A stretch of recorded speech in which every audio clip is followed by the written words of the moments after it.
Alô, meus queridos amigos e irmãos, bom dia! Que Jesus abençoe a cada um de nós. A nossa palestra fraterna de hoje, que trazemos com muita alegria aqui para vocês, hoje é sobre um tema grave. Ela se intitulará As graves consequências espirituais do aborto provocado. Mas antes, ouçamos essa linda melodia que é um libelo contra o aborto.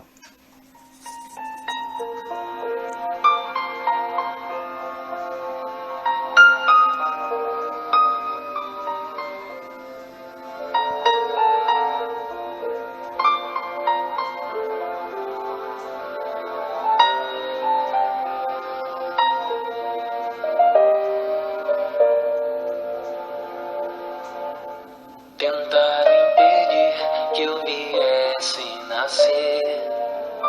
Planejaram que eu não fosse viver. Disseram que a hora era agora de calar minha respiração. Mas aqui dentro o amor prevaleceu. Quando minha mãe foi tocada por Deus. Filho, não tenha medo, não vou desistir.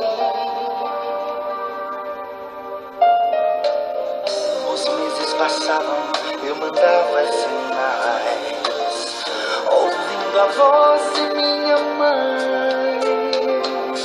Nada de mal vai te acontecer. Tens o direito de nascer. Se hoje me escuta, ouve minha voz. Foi por amor que cheguei até aqui. Deus não escreve o que não pode cumprir. E o seu amor foi escrito aqui em meu coração.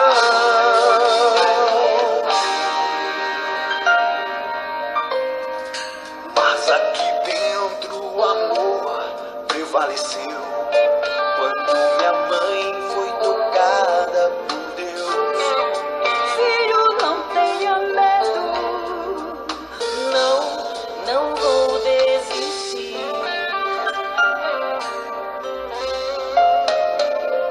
os meses passavam e eu mandava sinais. Ouvindo a voz de minha mãe. Nada de mal vai te acontecer. Tens o direito de nascer. Meus queridos amigos e irmãos, ouvindo uma melodia dessa de fazer chorar o coração mais empedernido, ficamos a pensar como é que essa humanidade indignara das coisas do Espírito ainda pode pensar sequer na possibilidade de abortar um serzinho vivo que veio enviado à Terra por Deus. Mas o dom da vida nenhum de nós pode conceder. Nós somos apenas mediadores da vida. A vida é de Deus. Jesus, o governador espiritual do planeta Terra, nos ensina a corrigir o que está errado, mas sem julgar. E essa deve ser a nossa postura diante do tema do aborto. Há mais de 2000 anos, com tanta sabedoria, Jesus nos disse: aquele que estiver sem pecado, atire a primeira pedra. E quem de nós poderá fazê-lo? Nenhum de nós. Nem naquele tempo e nem agora. Afinal, todos temos os nossos erros a serem corrigidos.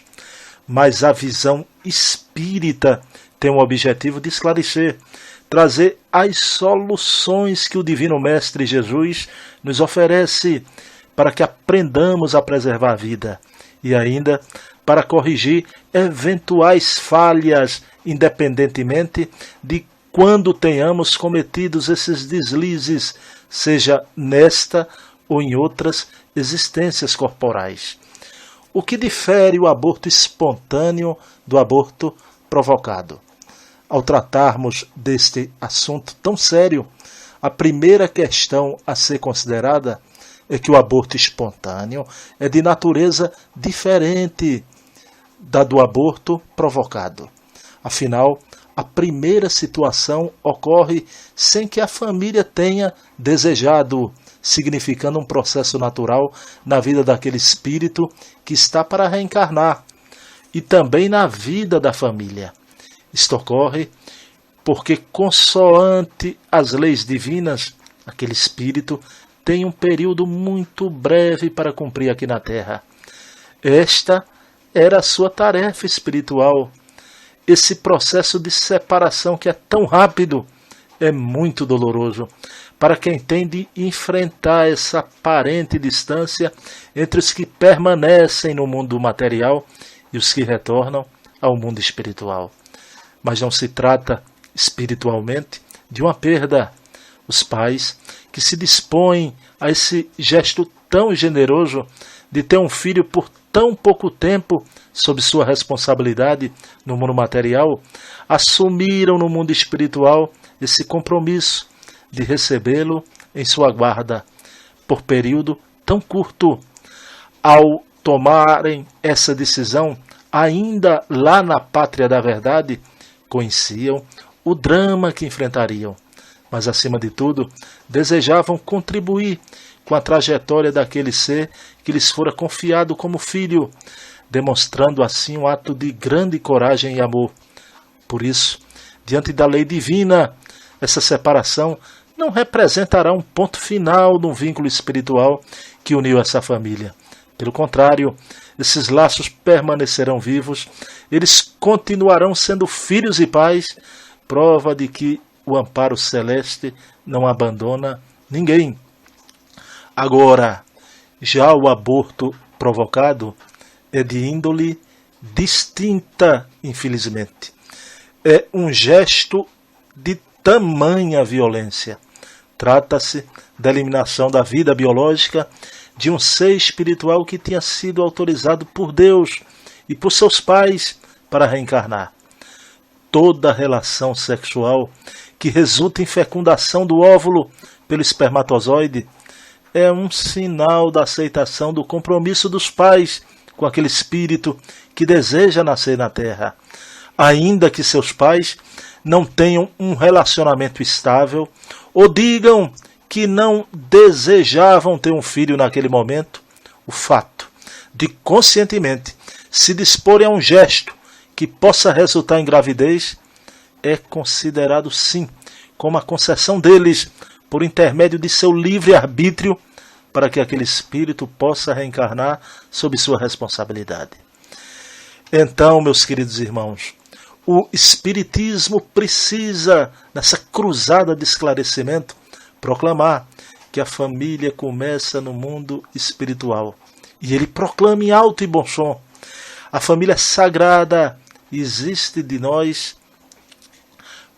para nós e por aqueles que vêm, exigindo de todos muita responsabilidade.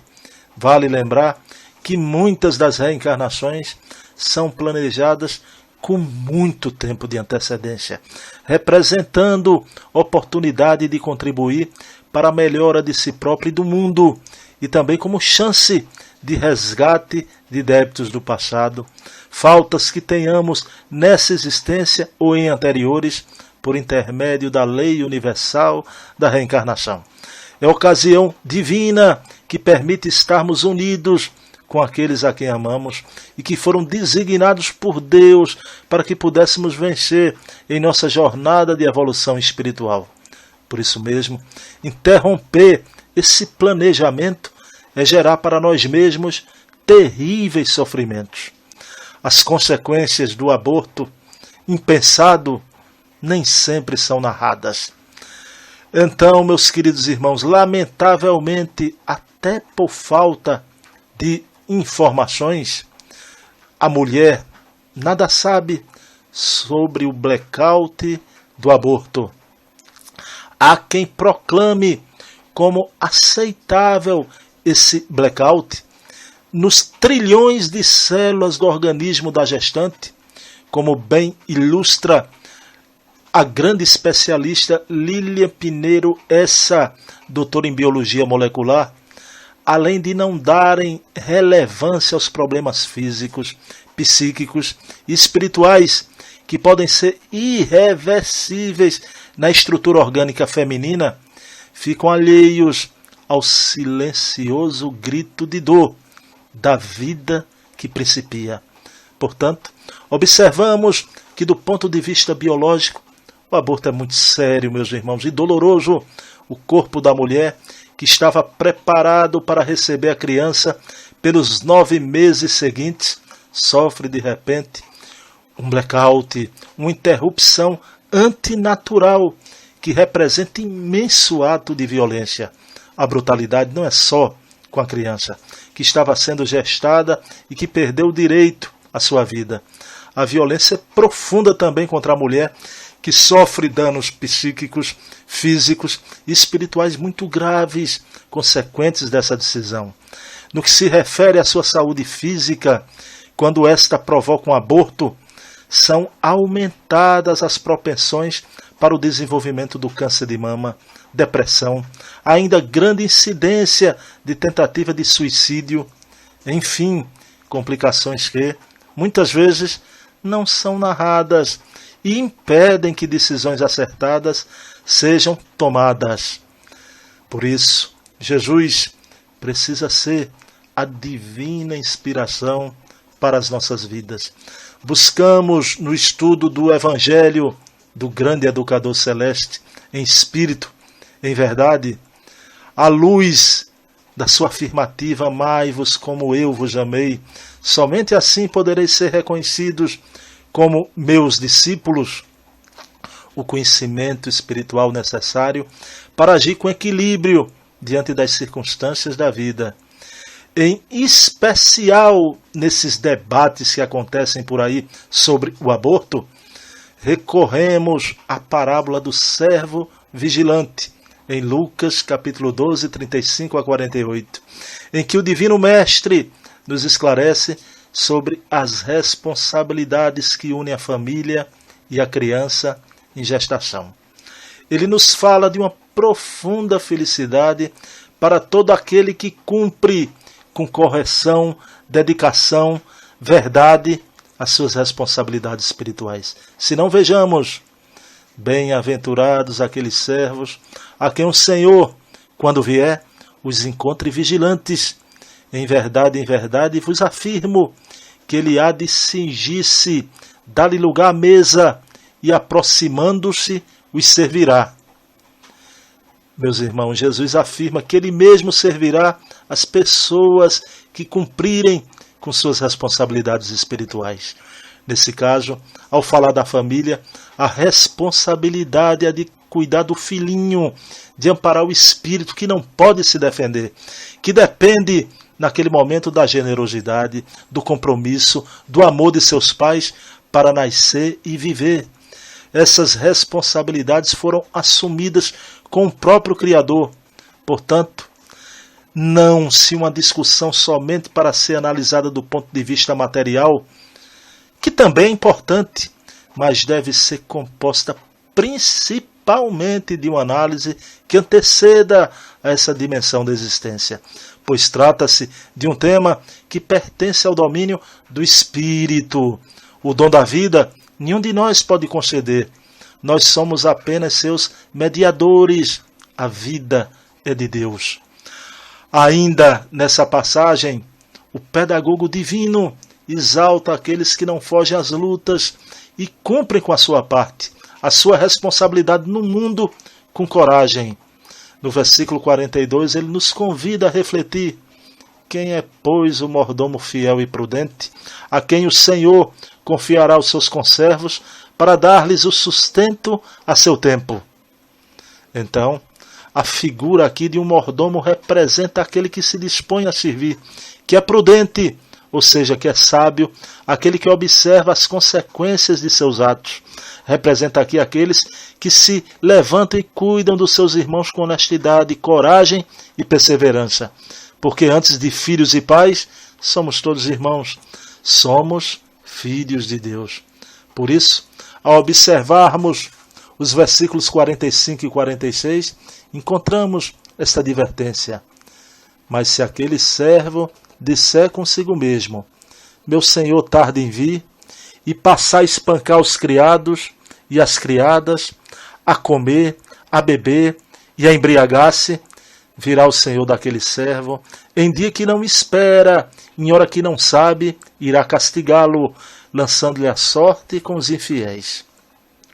Ao tratar sobre esse assunto, a preservação da vida, meus irmãos, temos de ter consciência de que nós possuímos uma espécie de poder, que é o direito à vida. No nosso caso, esse direito foi preservado, mas nenhum de nós pode usar o próprio direito à vida para tirar o direito do outro de viver. Nós não podemos abusar do poder, das capacidades, dos direitos que Deus nos concedeu. Quando utilizamos esse poder de maneira irresponsável, recebemos o efeito causado pelos nossos atos. E com isso, somos convocados a responder por nossa imprudência. Mas afinal, meus queridos irmãos, quando o espírito se liga realmente ao corpo? O espírito une-se ao corpo no momento da concepção, fecundação do óvulo pelo espermatozoide. O corpo precisa atender às necessidades da alma, do espírito reencarnante, para que desempenhe da melhor maneira possível a tarefa que precisa desenvolver aqui na Terra. Por isso, é importante que aquela alma já seja conectada ao corpo, unindo-se à sua estrutura material desde o primeiro momento, em que ainda é um conjunto de células extraordinárias e irrepetíveis, considerando a singularidade de cada pessoa desde o momento da formação do zigoto. Daí o vínculo da alma com o corpo se solidificar ainda no momento da concepção, ocasião em que os espíritos envolvidos já se tornam mãe, pai e filho e constituem uma família. Muitos filhos de Deus são feridos em cada aborto provocado. O primeiro ferido é a criança, que sente absolutamente tudo o que está acontecendo. Toda a violência do processo é percebida por aquele serzinho que está nascendo e que se confiou a seus pais, entregou-se a eles de olhos fechados, com toda a certeza de que seria amparada, acolhida e respeitada em seu direito de existir.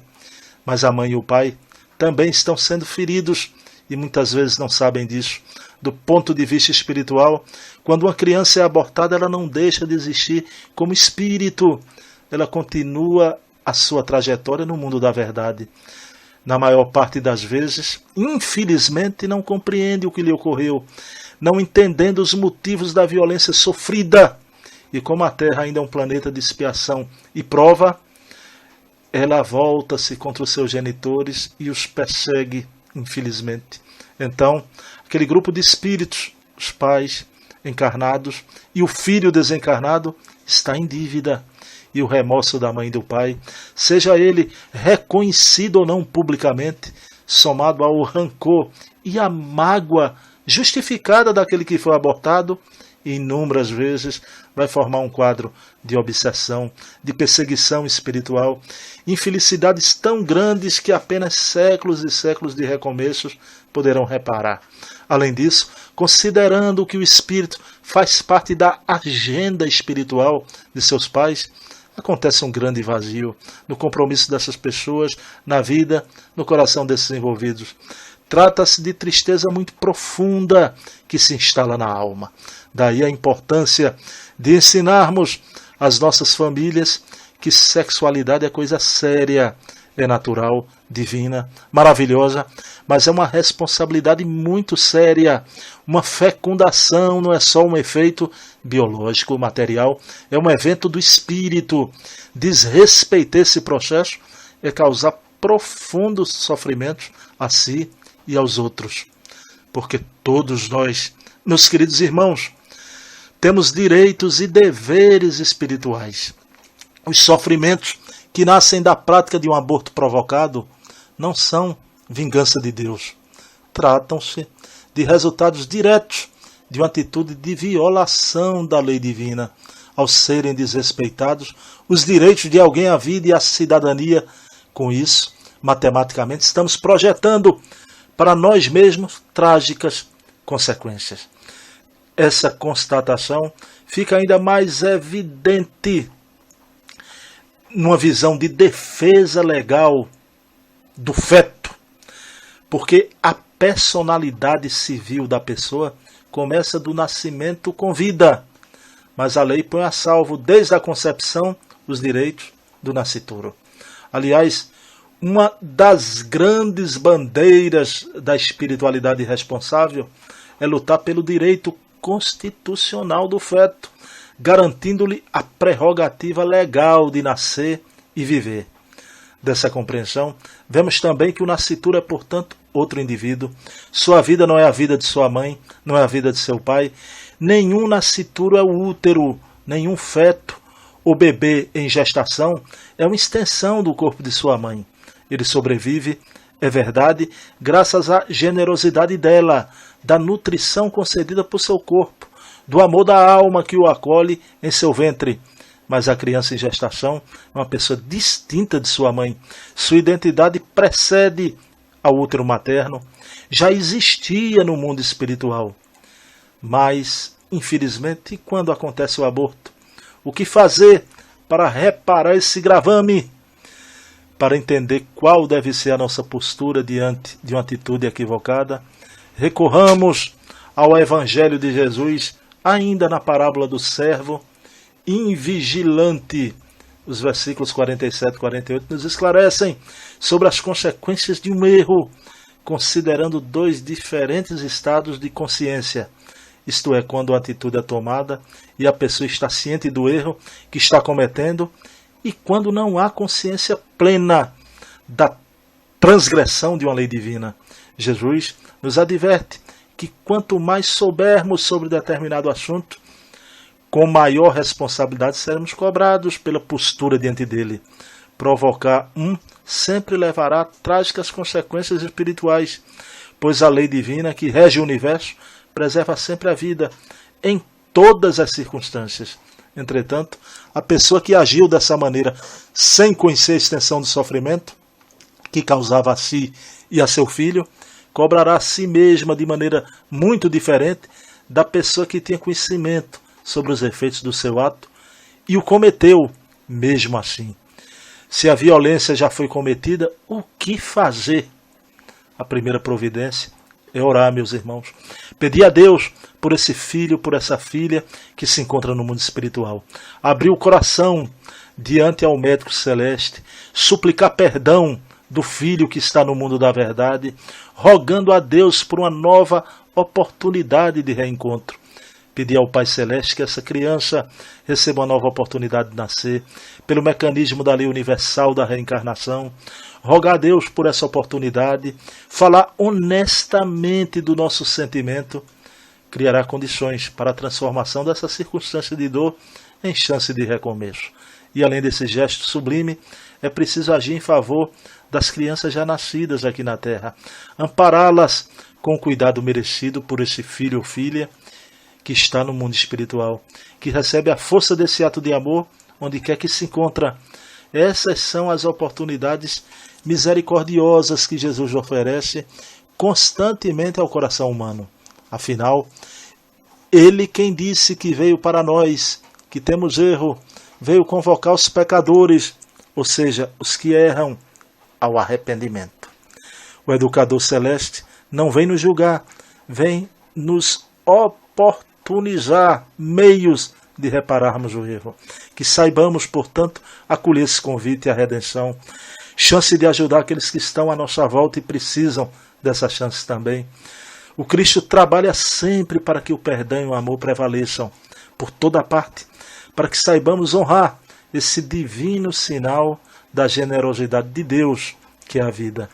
Que em nossas preces possamos pedir a Ele as forças e sabedoria de que necessitamos para escolher sempre pela vida, permanecendo no seu amor, pedindo as bênçãos de mais alto em favor de todas as mães que trazem seus filhos em seus ventres e também por todas as crianças que reencarnam no mundo, que estão sendo gestadas por suas mães, amparadas por seus pais, avós, irmãos, que a proteção divina esteja sobre todas as vidas que persistem, apesar das imensas violências que campeiam pelo mundo, e alcancem também as mães que acolhem os filhos e outras mães, e sobre todas as pessoas que lutam pela dignidade de qualquer filho de Deus, que com coragem possamos sempre nos levantar e lutar por quem não pode se defender, que com nossos gestos saibamos bradar pela vida, por sua preservação, em todas as suas sagradas manifestações.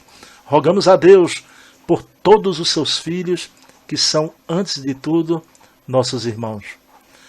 Então, meus queridos e amados irmãos, a nossa posição como espírito e como cristão será sempre terminante. Matar, nunca. Ok?